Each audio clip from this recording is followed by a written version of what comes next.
오늘은 삼위일체론을 공부하겠습니다. 여러분, 삼위일체론 많이 들어보셨죠?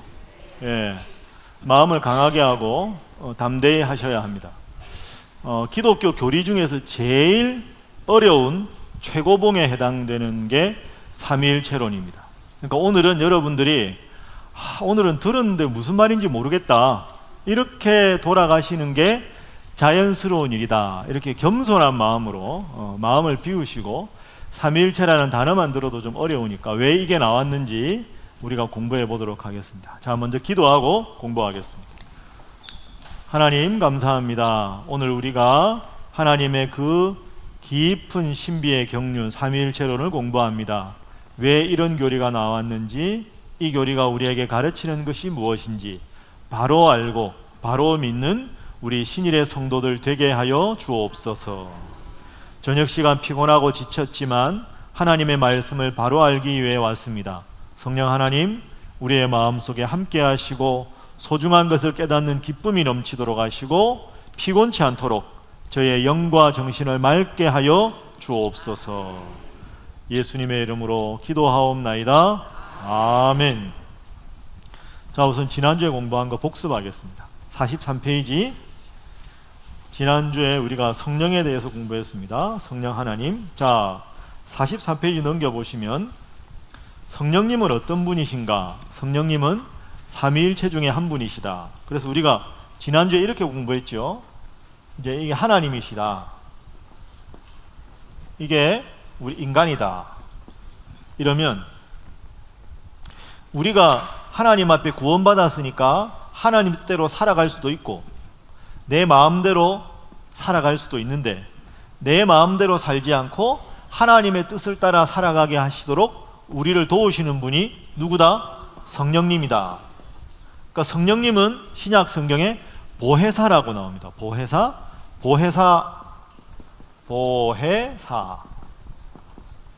보혜사라는 단어의 뜻은 곁에서 우리를 도와주시는 분. 그래서 우리가 죄짓고 마음대로 살지 않고 하나님 뜻에 따라 살아가도록 우리를 곁에서 도와주시는 분이 성령님이시다. 그런데 이 성령 하나님은 하나님과 같은 능력을 가지신 분이다. 그래서 삼위일체 중에 한 분이시다. 그 이유가, 근거가 44페이지에 나오죠. 44페이지에 보면 성령님은 전지하시고 존재하시고 정능하시고 영원하시다. 그리고 하나님과 예수님과 밀접한 관계에 있기 때문에 하나님의 신이라고 불리기도 하고, 45페이지 넘어가 보면 주 여호와의 신, 그리스도의 영, 이렇게 불리기도 한다. 이걸 우리가 공부했습니다. 자, 46페이지 넘어가 보시면 성령론의 중요성은 성령이 계시기 때문에 삼위일체가 있을 수 있고, 예수님의 과거의 십자가 사건이 오늘 내가 나의 구원의 사건으로 받아들이게 하시는 분이 누구다? 성령님이다. 그래서 오늘 내가 믿음을 갖도록 곁에서 늘 도와주시는 분, 성령 하나님.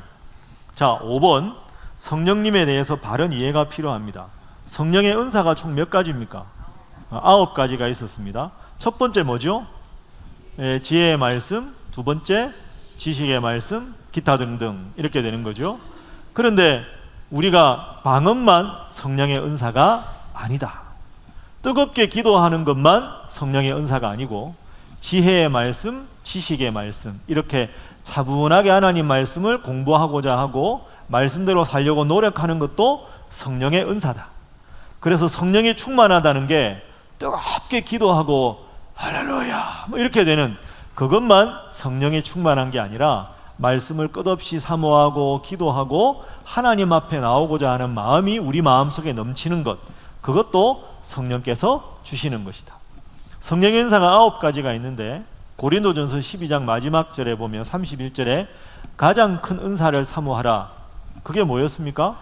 사랑이다. 그래서 성령의 가장 큰 은사는 사랑이다.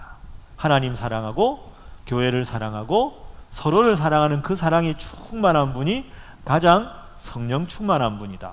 그래서 우리 모두는 사랑 충만이 필요하다 하는 것을 우리가 배웠습니다. 자, 그렇게 정리하고 오늘은 48페이지 삼위일체론과 구원론에 대해서 공부하겠습니다.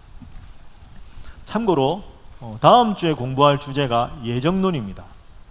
예정론도 아주 어렵기도 하지만 꼭 알아두어야 되는, 그래서 예정론은 구원론하고 연결되기 때문에 오늘 삼위일체론에서 뒷부분에서 다 다루지 못한 구원론 문제는 다음 주에 함께 다루도록 하겠습니다. 자, 일단 50페이지로 넘어가 보겠습니다. 자, 50페이지부터 56페이지까지 눈으로 한번 쫙 1분간 읽어보시고 공부를 시작하겠습니다. 한번 읽어보시죠.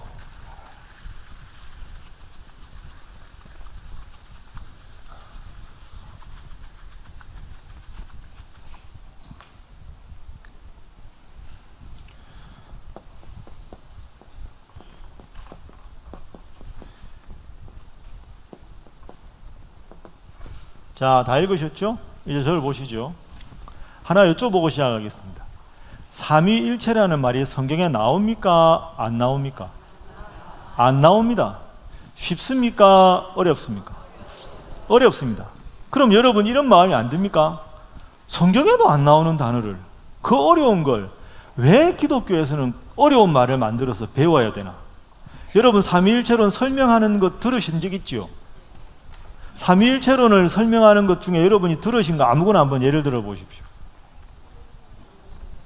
예? 예. 그러니까 그거를 성부, 성자, 성령이 삼위일체인데 그걸 쉽게 예를 들어서 비유로 설명한 거 들으신 게 있죠. 그거 예를 들어서 어떤 게 있습니까? 예?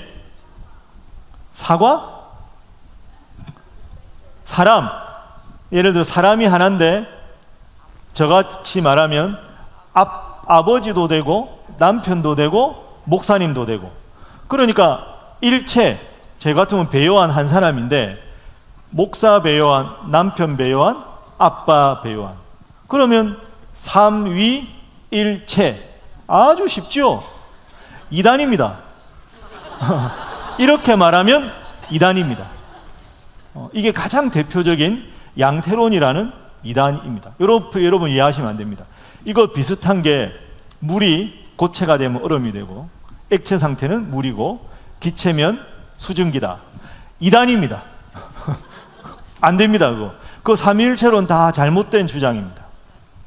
여러분, 그리고 하나님은 아버지고 예수님은 아들이잖아요. 아버지하고 아들하고 정서적으로 누가 더 좀 힘이 있고 더 높아 보입니까? 아버지. 아버지보다 약간 부족한 분이 아들. 성령님은 뭔가 이게 눈에도 안 보이고 창조도 좀 그런 것 같고 좀 더 밑에. 하나님 예를 들어서 능력 100, 예수님 99.9, 성령님 99.8, 이단입니다. 이거 잘못된 겁니다. 아유, 그러면 도대체 뭐냐? 왜 그런 어려운 단어를 만들었을까? 지금부터 한번 생각을 해보도록 하겠습니다. 먼저 삼위일체론을 본격적으로 공부하기 전에 맨 먼저 기억할 것, 삼위일체론은 제일 어렵다. 이거 기억하셔야 됩니다. 어렵다. 그래서 이해가 안 되는 게 당연하다. 여러분 스스로를 탓하지 마시라. 첫 번째 기억할 겁니다. 두 번째, 삼위일체가 기독교의 교리지요. 교리. 자, 요거 한번 생각해 보겠습니다. 교리. 저희가 이제 첫 시간에 배운 거, 지금이 6번째 시간인데요. 우리가 맨 처음에 성경이란 어떤 책인가 배우고, 하나님, 예수님, 성령님 배우고, 오늘 삼위일체입니다. 자, 먼저 교리는 생각해 보면 저희가 처음에 어떻게 배웠냐 하면, 뭐든지 우리가 공부를 하면 이성적인 거, 논리적인 거죠. 그 다음에 비이성적인 거, 비논리적인 거, 그 다음이 이성을 초월한 게 있습니다. 초이성적인 거, 이거는 초논리적인 거, 이렇게 말할 수 있겠죠. 보통 세상에서 우리가 학문을 말하면 이게 논리적이냐 논리적이 아니냐, 쉽게 말하면 말이 되냐 말이 안 되냐, 요걸 가지고 보통 학문은 따집니다. 그러니까 보통 우리가 세상 학문은 범주가 두 가지지요. 그런데 신앙은 이성을 초월한 게 있습니다. 여러분, 예수님이 동정녀 탄생하신 것을 믿습니까? 아멘 이래가지고 되겠습니까? 믿습니까? 네. 그건 요 두 가지 중에로 말하면 비이성입니다. 말이 안 되잖아. 말이 안 되는 걸 왜 믿어? 이렇게 말하는 거죠. 근데 그건 기본을 모르는 겁니다. 교리라는 건 논리하고 다른 거죠. 믿음에 속하는 건 이해가 안 되고 이성을 초월한 영역이라도 이걸 우리가 믿음으로 받아들이는 거죠. 이게 교리입니다. 교리. 그러니까 무슨 말씀이냐 하면 하나님을 증명해봐라. 논리적으로 완벽하게 하나님을 증명할 수는 없습니다. 그래서 논리와 변증이라는 단어를 구분해서 말한 적이 있습니다. 기억나시나요? 역시 훌륭하십니다. 이걸 기억해내시다니. 자, 그래서 먼저 정리할 건 예를 들어 삼위일체론을 여러분들이 어디서 이야기를 하는데 하나님을 믿지 않는 분들이 여러분에게 좀 이렇게 빈정거리면서 야, 삼위일체론 설명해봐. 나한테 논리적으로 설명하고 말이 되면 내가 교회 가볼게. 이러는 분들이 혹시 있을 수 있어요. 하나님이 천지 창조했다며 나한테 논리적으로 설명해봐. 내가 논리적으로 완전히 설득당하면 내가 교회 갈게. 그건 기본이 안 된 겁니다. 왜? 교리는 논리가 아닙니다. 여러분 예수님 눈으로 봐서 믿습니까? 아니죠. 그러니까 믿음 생활이라고 하는 것은 논리적으로 설명되는 부분도 있지만 논리적으로 설명되지 않는 부분도 아멘으로 받아들이는 것이 교리입니다. 그러니까 교리는 따라하겠습니다. 교리는 논리가 아니다. 그러니까 논리적으로 설명되지 않는다고 나는 그 믿음을 갖지 않겠다 하는 건 기본적으로 믿음이라는 것이 논리적이지 않아도 믿음으로 받아들이는 영역이 있다는 걸 부정하는 게 되는 거죠. 그러니까 삼위일체론도 여러분이 논리적으로 완벽하게 누구에게 설명하지 못한다고 해서 괴로워할 필요가 없는 겁니다. 원래 믿음은 그런 거죠. 믿음은 이해가 되는 영역도 있고 이해를 초월한 영역도 있다. 이렇게 한번 생각을 해보겠습니다. 그래서 교리는 논리적 언어가 있고요. 고백적 언어가 있습니다. 한번 따라 하시오. 논리적 언어, 고백적 언어. 신앙 고백입니다. 교리는 하나님은 천지를 창조하셨습니다. 예수님은 나의 구원자이십니다. 이건 논리적 언어가 아니라 신앙 고백적 언어죠. 여러분 다 연애할 때 그렇게 하셨지 않습니까? 세상에 여자는 너밖에 없다. 그죠? 세상에 남자는 너밖에, 당신밖에 없어요. 부정하시는 분도 계신 것 같은데. 그게 논리적 언어입니까? 고백적 언어입니까? 고백적 언어죠. 세상에 여자는 너밖에 없다 이랬는데 그럼 엄마는 여자도 아니냐? 이렇게 말하는 사람은 전문용어로 바보라고 합니다. 그건 고백적 언어죠. 그러니까 이 삼위일체론도 하나님과 예수님과 성령님은 세 분이면서 한 분이다 하는 고백적 언어다. 이게 논리적 언어가 아니다. 요거부터 일단 한번 생각을 기본적으로 해놓으면 되겠습니다. 자, 그러면 이제 제가 여러분에게 처음 물은 대로 한번 질문으로 다시 돌아가요. 그러면 삼위일체라는 말이 성경에도 안 나오는데 안 만들면 되지 않냐? 왜 이걸 만들어서 우리를 힘들게 하냐? 이 저녁에 이렇게 되는데, 자, 제일 중요한 포인트를 하나 가르쳐 드리겠습니다. 앞으로 삼위일체론이라는 단어가 나오면 이 단어를 반드시 기억하셔야 삼위일체론의 핵심을 이해할 수 있습니다. 따라 하시죠. 예수님은 구원자시다. 이걸 우리가 구원론이라고 하지요. 예수님은 구원자시다 하는 고백에서부터 삼위일체론이 나왔다. 이걸 딱 기억하셔야 됩니다. 그러니까 삼위일체론은 어려운 말로 구원론과 아주 밀접한 관계다. 그래서 오늘 제가 제목을 삼위일체론과 구원론 이렇게 잡은 겁니다.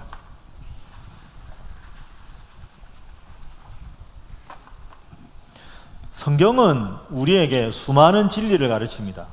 수많은 진리를 가르치는 것 중에서 제일 중요한 성경의 진리가 뭐냐 하면 예수님을 믿으면 구원 얻는다 하는 겁니다. 여러분 이것을 믿습니까? 네. 자, 이걸 제가 좀 더 구체적으로 풀어보겠습니다. 예수님을 믿으면 유대인뿐 아니라 모든 이방인들도 구원을 얻는다. 여러분 믿습니까? 예. 자, 예수님을 믿으면 구원 얻는 것은 예수님 당시 사람뿐 아니라 그 어느 시대 어떤 사람에게도 다 해당되는 진리다. 믿습니까? 자, 이게 제일 중요합니다. 예수님을 믿으면 구원 얻는다. 유대인, 이방인 모든 사람, 모든 시대를 초월해서 예수님을 믿으면 구원을 얻는다. 이게 성경의 가장 중요한 진리죠. 다 거절해도 목숨처럼 붙잡아야 되는 진리가 예수 내 구주 이거 아닙니까? 그러면 그 다음 질문, 예수님을 믿으면 왜 모든 인류가 모든 시대를 초월해서 구원을 얻을 수 있는가? 그것은 하나님과 예수님은 같은 능력을 가지신 분이기 때문입니다. 자, 이 말을 제가 그동안에 여러분에게 그림으로 한번 표현해 보겠습니다. 자, 이게 하나님입니다. 아까처럼. 이게 우리 인간입니다. 하나님은 100, 우리 인간은 0. 그때 우리 교회는 몇으로 하기로 했죠? 30. 예, 신일교회 30. 신일교회 30. 그래도 특별 새벽기도 끝났으니까 조금 높게 잡아서 35 정도로 특세 일주일 했으니까 35로 잡겠습니다. 자, 그러면 우리보다 이 위의 단계 사이에 수많은 성경의 인물들이 있습니다. 바울도 있을 수 있고, 아브라함도 있을 수 있고, 모세도 있을 수 있고, 에녹도 있을 수 있고, 여러 인물들이 있을 수 있습니다. 예수님은 어딜까요? 예수님은 하나님과 같은 100이지요. 여러분, 이게 아주 중요합니다. 만약에 예수님이, 예를 들어서 이걸 99라고 생각해 보시죠. 예수님과 하나님 사이에 이 갭이 있으면, 차이가 있으면 어떤 문제가 생기느냐 하면, 예수님 당시 사람들을 위해서 구원자는 될 수 있는데 이 시대의 구원자가 되기에는 부족합니다. 왜? 하나님보다 약하니까. 하나님보다 밑에 있다는 관점에서는 우리하고 같은 거예요. 모세하고도 같고. 하나님과 같지 않고 틈이 있다는 면에서는 틈이 좁으냐 넓으냐 차이지 딱 똑같잖아요. 그러니까 성경이 목숨처럼 붙잡고 있는 건 우리가 예수님에 대해서 배울 때 느꼈지만, 예수님은 아래에서 위로 올라가신 분이 아니다. 그는 근본 하나님의 본체시나 하나님과 예수님은 같은 능력을 가지신 분이 예수님은 내려오셨다. 그래서 하나님과 예수님은 능력이 같다 다르다? 같다. 그렇기 때문에 예수님은 구원자가 될 수 있는 거죠. 모든 시대의 모든 사람들을 위한 구원자가 될 수 있는 이유는 예수님은 하나님과 같은 능력을 가지신 분이기 때문이다. 이게 성경에서 가장 붙잡고 있는 거잖아요. 그 다음에 성령님은, 우리가 지난주 성령님 배웠지만 성령님은 하나님의 깊은 것까지 다 통달하신다. 성령님은 전능하시다, 전지하시다. 하나님과 예수님과 성령님은 한 분이시다. 그래서 하나님의 능력, 예수님의 능력, 성령님의 능력은 다 같으시다. 요게 성경에 나오는 하나님과 예수님과 성령님의 관계지요. 이 관계를 굳이 용어로 만들 필요가 있었습니다. 왜냐하면 초대교회가 이렇게 발전을 하면서 수많은 이단들이 많이 생겼어요. 여러분도 한번 생각을 해보세요. 예수님 돌아가신 다음에 예수님은 단순한 인간에 불과하다 하는 이단도 있고, 예수님은 신이었는데 사람인 것처럼 헛개비를 살짝 제자들이 봤다고 착각해서 예수님은 그렇게 됐다는 사람도 있고, 성령님은 아주 부속품에 불과하다고 생각하는 이단도 있고, 여러 가지 이단이 엄청나게 많이 나왔어요. 그러니까 지난주에 예를 든 대로, 자, 여기 칠판에다가 동그라미를 제가 그린다 하면 두 가지 방법이 있습니다. 첫 번째 방법은 내부에서부터 까맣게 칠해가지고, 아유, 이런 거 언제 칠하겠습니까? 그죠? 한참 밖으로 나오는 방법. 이게 동그라미를 그리는 첫 번째 방법이고요. 두 번째 방법이 있죠. 두 번째 방법은 여기 하얀 데다가 동그라미가 아닌 영역을 쳐내는 겁니다. 이건 동그라미가 아니야. 이 영역은 바깥이야. 이것도 바깥이야. 이것도 바깥, 이것도 바깥, 이것도 바깥. 계속 동그라미가 아닌 영역을 이렇게 막 자세하게 쳐내는 거죠. 동그라미 같습니까 이게? 비슷해졌죠? 자, 요겁니다, 요거. 그러니까 하나님과 예수님의 관계에 대해서 아들이니까 예수님이 하나님보다 능력이 낮을 거야 하는 이단도 그건 잘못된 거야 쳐내고, 성령님은 하나님의 부속품에 불과해 하는 것도 쳐내고, 다 이렇게 쳐내고 나니까 하나님과 예수님과 성령님에 대해서 잘못된 가르침을 다 쳐내고 나니까 요 알맹이가 남았어요. 요 알맹이. 요 알맹이를 뭐 말을 해야 될 거 아닙니까? 하나님과 예수님과 성령님은 능력이 같으신 분이다. 예수님은 모든 시대 모든 자들을 위한 구원자가 되신다. 성령님은 하나님의 영이면서 예수님의 영임이 하나님의 신인데 이것은 부속품이 아니라 모든 관계를 말한다. 이런 모든 성경에 하나님과 예수님과 성령의 관계된 모든 것들을 다 잘못된 걸 쳐내고 나니까 요게 남았어요. 그러면 이게 뭐예요? 라고 물으면 자, 처음부터 다시 하나님은 이런 분이 아니고 예수님은 이런 분이 아니고 이렇게 할 수 없잖아요. 그러니까 모든 잘못된 이단들을 쳐내고 나니까 하나님과 예수님과 성령님에 대해서 바른 가르침이 남게 되었다. 이것을 굳이 용어로 딱 정리를 해야 더 이상 헷갈리지 않으니까 용어로 정리를 하자. 이 용어가 뭘까요? 따라하겠습니다. 삼위 일체. 그래서 이렇게 삼위일체라는 단어가 나온 거죠. 자, 그래서 저를 한번 따라 하시죠. 교리는 기본적으로 방어적이다.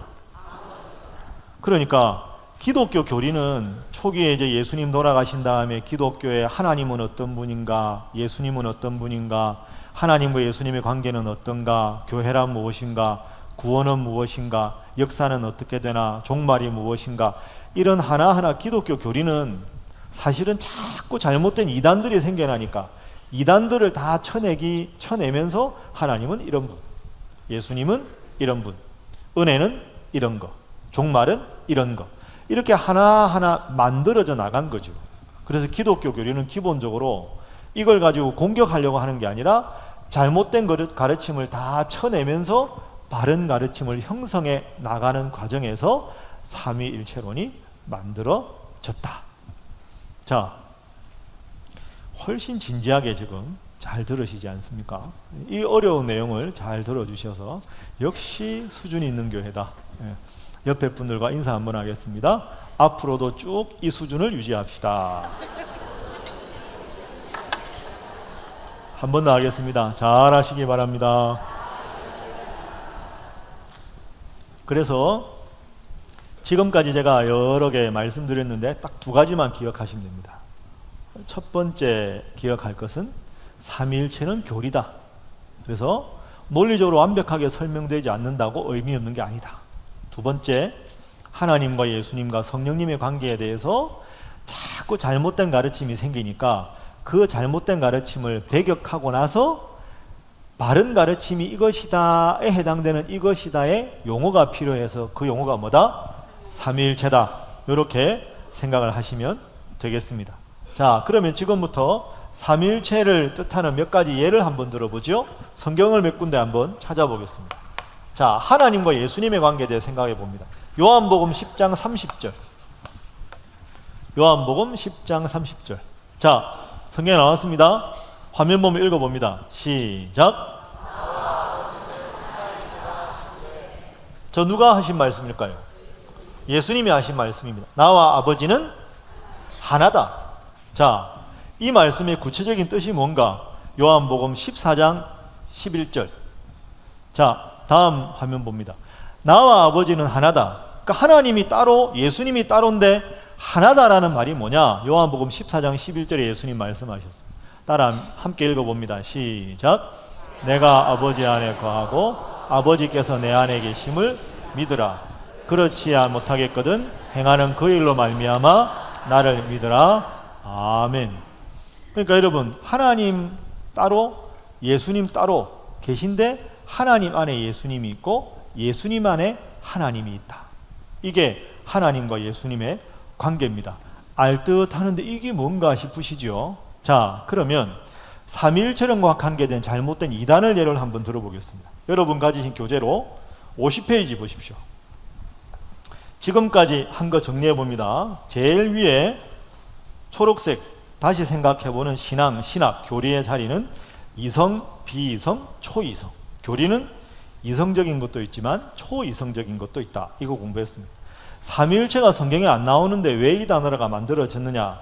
참고 보면 삼위일체라는 말은 성경에서 직접 사용된 말은 아닙니다. 그러나 우리가 믿는 하나님을 정확하게 표현하기 위해서 초대교회 교부들이 연구하고 검토하여 사용했는데 터툴리안이 처음으로 사용했다. 터툴리안이라는 신학자가 삼위일체라는 단어를 제일 먼저 사용했고 어거스틴에 이르러 완성되었습니다. 한번 따라하시죠. 터툴리안. 제가 마지막 12주차에 시험 볼 텐데요. 삼위일체를 최초로 쓴 사람의 이름을 쓰시오까지는 안 하고 누구겠습니까? 1번 터툴리안, 2번 터툴리베, 3번 터툴리김 뭐 이런 식으로 터툴리안입니다. 터툴리안. 그냥 알아두시면 돼요. 터툴리안이라는 사람이 제일 먼저 썼다. 이렇게 기억을 하시면 되겠습니다. 자, 삼위일체가 아닌 것은 무엇인가 한번 생각해 보겠습니다. 이렇게 말하면 이단이다 하는 거죠. 자, 첫 번째 삼신론입니다. 삼신론. 하나님 따로, 예수님 따로, 성령님 따로인데 완전히 개인 플레이로 따로 한다. 아무 관계가 없다. 신만 셋이다. 이거 잘못된 겁니다. 방금 우리가 봤지만 나와 아버지는 뭐다?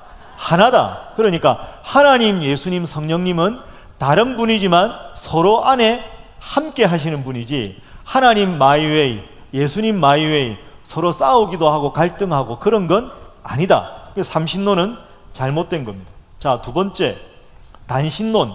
신이 단이란 한 분이다 하는 것에는 두 가지 이단이 있습니다. 첫 번째 종속론은 성부가 그래도 아버지인데 100점, 예수님 그 다음 성령님은 약간 안타깝다, 뭐 이렇게 생각하는 건 이단입니다. 왜? 아까 말씀드린 이렇게 되면 예수님은 만인을 위한 온전한 구원자가 되기에 부족하다. 성경이 가장 목숨처럼 붙잡고 있는 것은 하나님과 예수님은 같은 본체셨다, 같은 능력을 가지셨다 하는 것에서부터 삼위일체가 나왔기 때문에 이건 잘못된 거다. 자, 두 번째, 아까 제가 맨 처음에 예를 든 겁니다. 한 성인 남자가 있는데 아버지도 되고 아들도 되고 직장인도 된다. 이거 양태만 달라졌다. 이게 바른 겁니까? 이단입니까?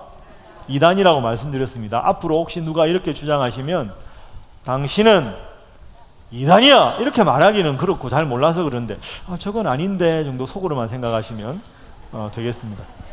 이 문제가 뭐냐 하면요, 이거의 문제는 이 좀 끔찍한 비유인데, 예를 들어 보면 제가 목사 배요한, 아빠 배요한, 남편 배요한 아닙니까?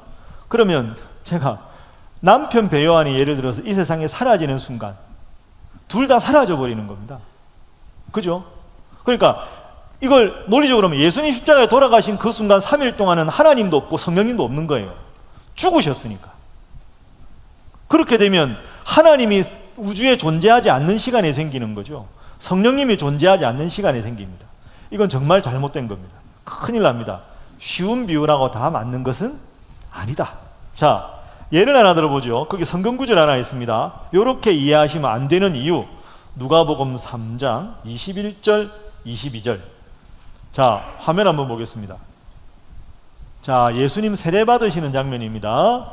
자, 함께 읽어봅니다. 시작. 백성이 다 세례를 받으실 때 예수도 세례를 받으시고 기도하실 때 하늘이 열리며 성령이 비둘기 같은 형체로 그의 위에 강림하시더니 하늘로부터 소리가 나기를 너는 내 사랑하는 아들이라 내가 너를 기뻐하노라 하시니라. 아멘.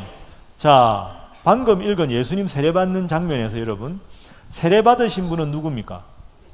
예수님이 세례를 받았죠. 그러니까 비둘기처럼 예수님 위에 임재하신 분이 누구라고요?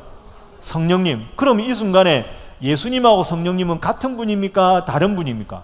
다른 분이. 세례받다가 비둘기가 되고 비둘기 됐다가 세례를 받고 이거 안 되잖아요. 딴 분입니다. 딴 분. 그리고 그 순간에 하늘에서 소리가 나서 이는 내 사랑하는 아들이다. 그건 누가 한 말일까요? 하나님이 하신 말씀이잖아요. 그러니까 말씀하신 하나님 따로, 세례 받으시는 예수님 따로, 그리고 예수님 위에 임하신 성령님 따로, 이렇게 되는 겁니다. 다 따로 있는 분인데 한 분이 모양만 세 개로 바뀌었으면 이게 흉내를 차마 못 내겠는데 말이 안 되잖아요. 그래서 이건 잘못이다. 그래서 여러분 혹시 그런 비유를 들면 예수님 세례 받으실 때 세례 받으신 예수님, 비둘기처럼 임하신 성령님, 목소리로 말씀하신 하나님, 다른 분이다. 이렇게 이해를 하시면 되겠습니다. 자, 오른쪽 페이지 넘어갑니다. 51페이지. 삼위일체 정확한 뜻입니다. 자, 성부 한번 읽어봅니다. 시작. 성부, 성자, 성령의 세 분이 각자의 독립적 인격성을 지니고 있으면서도 그 본체는 하나라는 뜻이다. 아, 그렇구나 하면서 이게 뭔지 잘 모르겠다, 이런 생각이 여러분에게 드시죠. 자, 저를 보시죠. 삼위일체라는 말은 하나님, 예수님, 성령님은 개별적으로 존재합니다. 여기까지는 뭐 이해할 수 있다. 그런데 그 다음이 중요한데요. 하나님 안에 예수님이 계시고, 예수님 안에 하나님이 계시고, 성령님 안에 하나님이 계시고, 하나님 안에 성령님이 계시고. 예를 쉽게 들면, 이게 완벽한 예는 아닌데 예를 한번 이렇게 들어보죠. 자, 여러분이 예를 들어서 여기 계신 권사님들이 아이를 출장을 갔다. 그럼 출장을 가서 출장 갈 때 이야기하잖아요. 가서도 주일날 되면 하나님 잘 믿고, 누구하고 이야기할 때는 정중하게 하고 예의 바르게 하고 하나님 뜻대로 정직하게 살아라 하는 말을 여러분이 자녀에게 전합니다. 그러면 자녀는 여러분과 전혀 다른 공간에 가서 출장을 하고 있어요. 그러면 주일날 하나님 앞에 정말 예배 잘 드리고, 어머니가 말씀하신 대로 한마디 한마디를 정말 주님 대하듯이 정중하게 하고 잘하면 어머니의 모든 아이를 향한 뜻이 그 아이가 완벽하게 그대로 실현하고 있지요. 그런 경우에는 아이가 행동하는 모든 것이 사실은 어머니의 뜻이 자신의 의사와 같아서 어머니의 뜻이 아이를 통해서 드러나는 거죠. 그 순간 아이의 하는 모든 행동은 사실은 어머니가 아이를 향한 모든 뜻이 완벽하게 드러났다, 이렇게 볼 수 있지요. 그런 의미에서는 어머니 따로 아이는 따로지만 어머니의 뜻이 아이를 통해 완벽하게 드러났다. 아이는 어머니의 뜻을 온전히 순종했다. 이런 의미에서 둘은 시간과 공간과 생김새는 다르지만 하나다, 이렇게 말할 수가 있다. 요거를 하나를 더 늘리면 하나님과 예수님과 성령님은 각기 다른 분이지만 하나님의 뜻이 성령님 안에 완벽하게 구현이 되고, 성령님의 뜻이 예수님 안에 완벽하게 드러나고, 하나님의 뜻이 예수님 안에 완벽하게 드러나는 그런 관계를 가졌다. 그런데 우리는 그러지 못하기 때문에 삼위일체가 이해가 어려운 것이다. 한번 따라하겠습니다. 주님 안에 내가 있고 내 안에 주님이 있다. 그런데 여러분, 매사에 늘 주님 뜻대로 완벽하게 살 수 있나요? 못 살지요. 그게 삼위일체 하나님하고 우리하고 차이점입니다. 우리도 때로 주님 뜻대로 살지만 주님 뜻과 관계없이 내 뜻대로 내 욕심대로 살잖아요. 그러니까 나를 통해서 주님이 완전히 드러났다고 말할 수 있습니까? 없습니까? 없지요. 그게 우리 모습인데, 하나님과 예수님과 성령님은 서로 다른 분이지만 서로를 통해서 완벽하게 자신의 뜻을 드러낼 수 있다는 의미에서 완전한 신이시고 우리는 다른 거죠. 이게 삼위일체의 원래 의미입니다. 그리고 이걸 좀 더 확장시키면 이단들이 왜 이단이냐? 사실은 삼위일체에서 이단입니다. 삼위일체는 몇 분입니까? 하나님, 예수님, 성령님.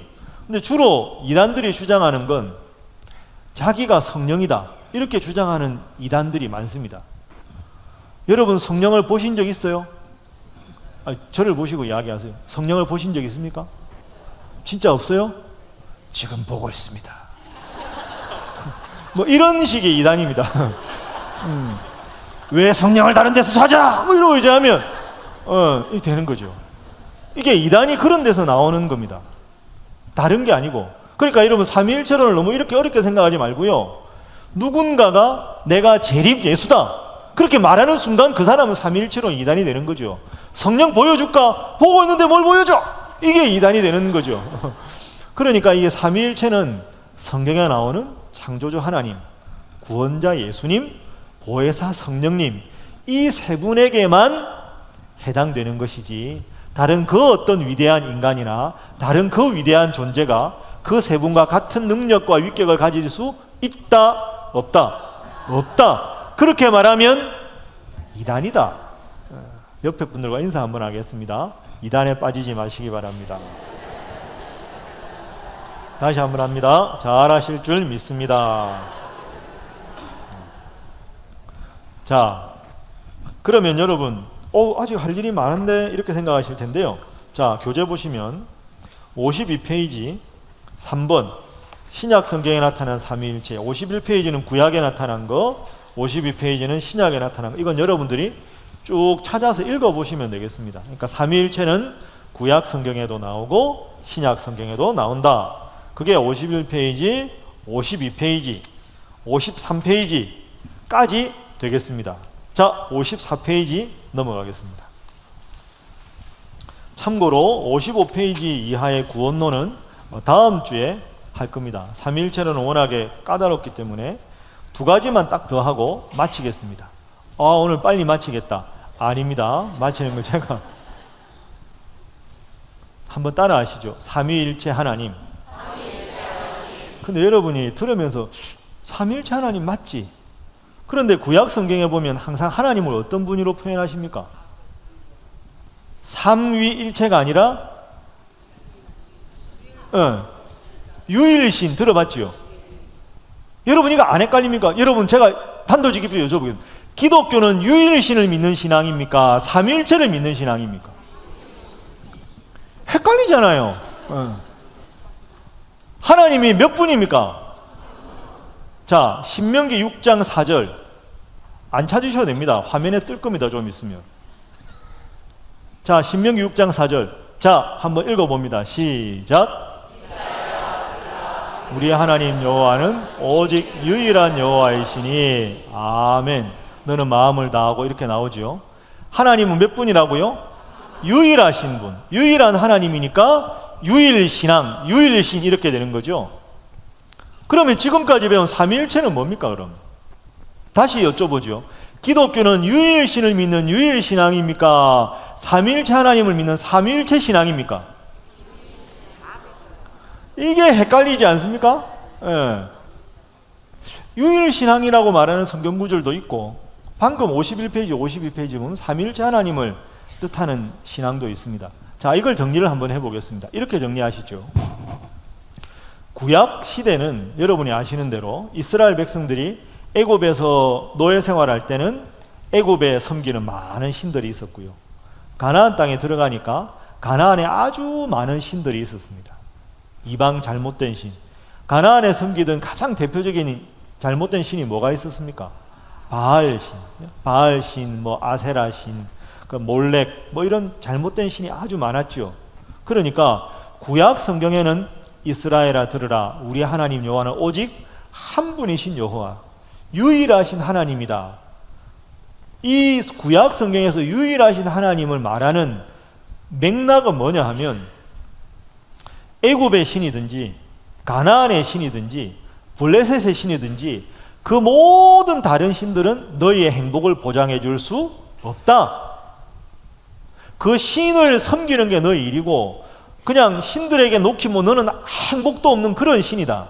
너희의 행복을 보장할 수 있는 신은 구약 성경의 그 많은 나라들은 전혀 없다. 너희의 행복을 보장하고 너희를 구름 기둥 불 기둥으로 인도하고 너희를 영원한 구원으로 인도할 신은 오직 나 여호와밖에 없다. 이게 구약입니다. 그러니까 구약 성경에서 유일신앙을 하나님이다라고 강조하는 것은 다른 그 어떤 이방의 신들도 행복을 보장할 수 없고 행복을 보장할 수 있는 분은 누구다? 하나님. 유일하게 하나님밖에 없다. 이런 의미에서 유일신앙입니다. 이스라엘아 들으라, 우리 하나님 여호와는 오직 하나시다 하는 의미도 숫자 하나, 그게 아니라 행복을 보장하는 유일한 신, 너희를 가나안으로 인도하고 너희를 영원히 구원으로 인도할 유일한 신은 이 세상에 나밖에 없다. 이게 유일신앙입니다. 그런데 그 하나님을, 그러니까 다른 잘못된 신과 비교해서 그런 신들은 다 불행을 주고 행복을 주는 한 분 하나님, 이렇게 다른 신들과 비교해서 하나님을 이야기하는 게 구약이기 때문에 구약 성경은 유일하신 한 분 하나님이 되는 것이고, 유일하신 한 분 하나님 다 제하고 이 하나님의 속성을 성경 전체로 보면 이 하나님은 성부, 성자, 성령 각각 다른 분이지만 서로 안에 교제하시는 삼위일체 하나님이 되신다. 정리하면 다른 신들이 아닌 행복을 주는 유일한 신 하나님. 그러니까 다른 신들과 하나님을 견주어서 말할 때는 유일신, 유일신 하나님의 속성을 더 깊이 들여다보면 삼위일체 하나님. 이렇게 정리를 하시면 되겠습니다. 이해가 되십니까? 네. 자, 옆에 분들과 인사하겠습니다. 잘하고 계십니다. 한 번 더 합니다. 앞으로도 잘하시기 바랍니다. 오늘이 좀 어렵습니까? 안 어렵다고요? 이야, 이 대단한 수준이죠. 예. 이런 일은 전례가 없는 일입니다. 저희가 신학교에서 삼위일체론을 배울 때 그 신학 총장 하셨던 제 선생님이신데요. 신학대학원 졸업반 때 삼위일체론을 배웁니다. 이게 아주 어렵거든요. 딱 교수님이 들어와서 100명 강의를 하는데 딱 이렇게 서서 삼위일체론을 설명할 수 있는 사람 아무나 손 들어 보세요. 내가 10초 안에 이단을 만들어 볼게. 그러니까 어떻게 설명해도 거기에는 논리적인 허점이 있다. 그래서 아주 신비하지만 어려운 건데 제가 여러분에게 물었는데 여러분은 이해가 되신다고. 이게 좋은 겁니다. 그러니까 여러분 삼위일체론은 거듭 말씀드리지만 삼위일체라는 단어만 생각해서 이걸 어떻게 설명할까? 그러면 다 실패하는 거 실패. 그게 아니라 예수님은 구원자다. 왜 구원자냐? 하나님과 같은 능력을 가진 분이기 때문이다. 왜 성령 하나님이 모든 사람에게 모든 시대 사람에게 은혜를 베풀어 주시느냐? 하나님과 같은 능력을 가지신 분이다. 하나님과 예수님과 성령님은 같은 능력을 가지신 분이라는 성경의 가르침을 굳이 용어로 설명한 것이 삼위일체다. 이렇게 구원론으로 설명해야지 액체니 고체니 기체니 뭐 이렇게 하면 다 잘못이다. 그래서 처음에 말씀드린 대로 삼위일체론은 구원론하고 연결해서 이해해야 한다. 오늘 이것만 딱 기억하셔도 평생에 좋은 수학을 얻으신 것입니다. 그런 의미에서 다시 한번 따라합니다. 삼위일체론은 구원론의 맥락에서 이해해야 한다. 자, 이제 마지막 하나만 하고 마치겠습니다. 자, 그래도 마지막 집중력을 기르기 위해서 자, 박수 3번 시작. 조금 안타까운 게 느껴지시죠? 자, 다시 3번 시작. 군대 갔습니다. 네. 자, 그러면 마지막 정리합니다. 삼위일체론은 항상 무엇과 연결해야 된다? 구원론과 연결해야 된다. 구원론. 자, 예수님께서 구원하셨다 할 때 우리를 뭐로부터 구원하셨죠? 죄로부터 구원하셨다. 예수님께서 우리의 죄를 구원하기 위해서 가장 예수님 사건 중에 중요한 게 뭡니까? 십자가에 죽으셨다. 그렇죠? 그러면 삼위일체론을 굳이 설명하라 하면 마지막으로 이렇게 설명하셔요. 예수님은 십자가에서 죽으셨다. 그러니까 예수님의 십자가를 가지고 삼위일체론을 설명하는 것이 가장 훌륭한 설명입니다. 이거 말고 아까 말씀드린 고체니 기체니 액체니 뭐 내가 목사니 뭐니 이거 아닙니다. 삼위일체론은 십자가로 설명한다. 자, 설명하겠습니다.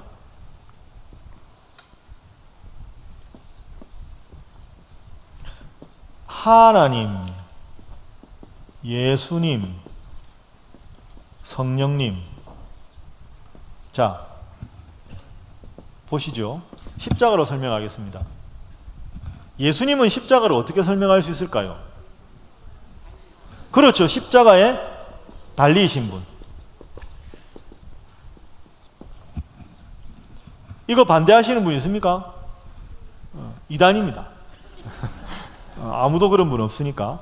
십자가에 달리신 분 예수님 아주 쉽죠. 자, 하나님은 그러면 어떻게 설명할 수 있을까요?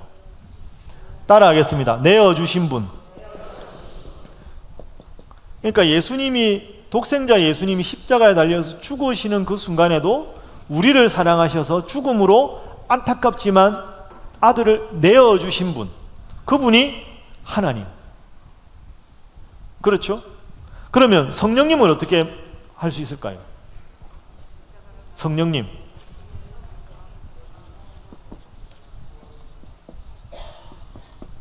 한번 따라하겠습니다. 오늘 나에게 은혜를 주시는 분.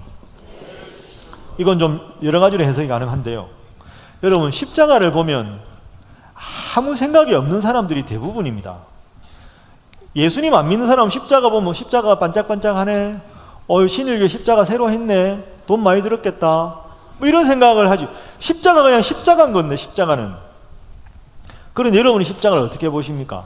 십자가 다 볼 때마다 나를 위해서 예수님 십자가에 죽으셨다.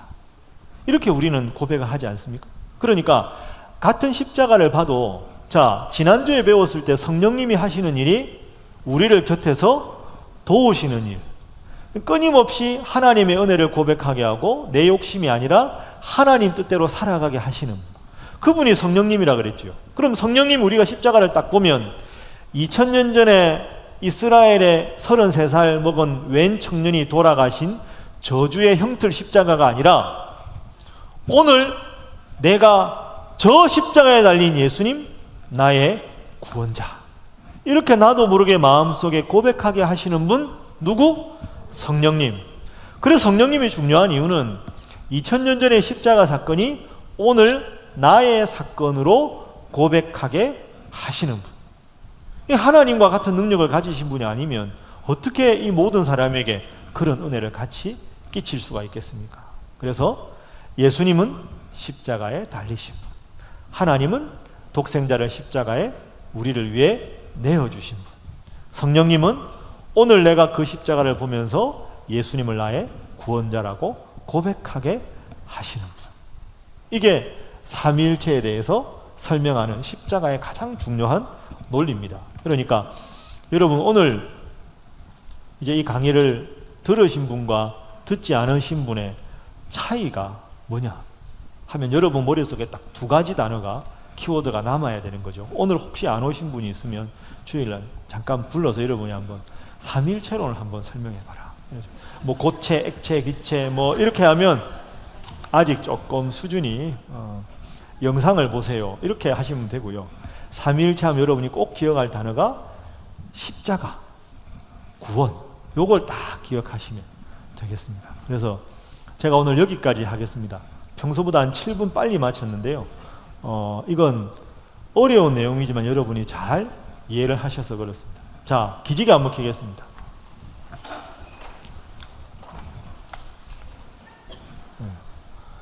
자, 다시 한번 몸을 좀 흔드시고. 피곤하시죠? 피곤하시죠? 저들하고 안 피곤하다고 하지만 얼마나 피곤하시겠습니까? 여러분이 수요일날 저녁에 이렇게 쌀쌀한데 저녁에 이렇게 오시는 게 참 힘듭니다. 제가 거듭 말씀드리지만 참 여러분은 훌륭하신 분입니다. 제가 가끔 이렇게 참 저는 목사라서 이 일을 기쁘게 하지만 참 여러분들은 직장 다니시고 또 멀리서 오시는 분들 얼마나 피곤하실까. 참 진짜 고맙다 이런 생각도 하고, 또 한편으로는 진짜 하나님이 보시면 얼마나 감동을 하실까. 수요일날 저녁에 성경 공부한다고 이렇게 수요예배 그동안 안 오시다가 이건 스쳐 지나가는 표현이고요. 참 이렇게 오신다는 게 진짜 이게 어려운 일 아닙니까? 참 제가 하면서도 참 여러분 보면서 감사합니다. 오늘이 딱 중간 왔습니다. 6번째입니다. 그죠? 그러니까 앞으로 총 12번이니까 시작이 반이다. 시작 이미 했고 반 이상 왔으니까 이제는 3분의 2 이상 온 것이다. 이제 앞으로 내려갈 일만 남았다. 그리고 오늘이 제일 까다롭고 어려운 삼위일체론이었다. 다음 주는 좀 재밌지 않을까요? 예정론입니다. 예정론이 어렵죠. 여러분 제가 지금 8시 24분이거든요. 제가 끝낼 듯 하면서 지금 9시까지 하는 게 예정이 되어 있는 걸까요? 아니면 이러다가 1분 내로 끝나는 게 예정일까요? 예정론은 이게 생각하면 생각할수록 이게 애매하잖아요. 제가 이거 들고 있는데 떨어지는 게 예정일까요? 이게? 하나님이 예정이 어디까지일까? 하나님이 다 예정 그러면 다음 주에 내가 여기 예정돼 있나? 그럼 내가 고집 풀어서 안 와볼까? 그럼 그건 내 생각 아닌가? 하나님이 예정이면 내가 와야 되나? 그럼 나는 뭐 내가 로봇인가? 뭐 이러면 이제 계속 꼬리에 꼬리를 물고 어려워지는 게 예정론입니다. 재밌지 않습니까? 재밌지 않습니까? 물었을 때 고개를 끄덕이는 것도 예정일까? 생각하면 생각할수록 이게 헷갈리지요. 다음 주는 예정론에 대해서 한번 공부를 해보도록 하겠습니다. 자, 오늘 한 거 전체적으로 어려우니까 정리를 하겠습니다. 삼위일체론, 저 혼자 하겠습니다. 삼위일체론인데요, 삼위일체론은 맨 처음에 생각하면 이게 교리다. 교리는 논리적으로 완벽하게 설명이 되지 않아도 믿음으로 받아들이는 거다. 삼위일체론도 그런 특성을 지닌다, 이거 생각하시고, 두 번째는 삼위일체론은 하나님과 예수님과 성령님이 다른 분이지만 능력이 같으신 분이다. 그래야 예수님이 모든 시대에 모든 사람을 위한 구원자라고 하는 가장 중요한 성경의 진리가 있는데, 그 진리, 그리고 성령 하나님은 모든 시대의 모든 사람으로 하여금 십자가를 바라볼 때마다 예수님 나의 구원자라고 고백하게 하신다. 왜? 하나님과 능력이 같으시니까. 하나님과 예수님과 성령님은 다 다른 분이지만 같은 능력을 가지셨다 하는 전체적인 것을 한마디로 정의해서 삼위일체라고 한다. 그래서 삼위일체로는 예수님이 나의 구원자라는 것과 항상 밀접하게 연관해서 이해해야 하고, 그 핵심은 바로 십자가에 있다. 여기까지 공부하도록 하겠습니다. 참 훌륭하십니다. 다음 주에도 계속해서 훌륭하시기 바랍니다. 기도하겠습니다.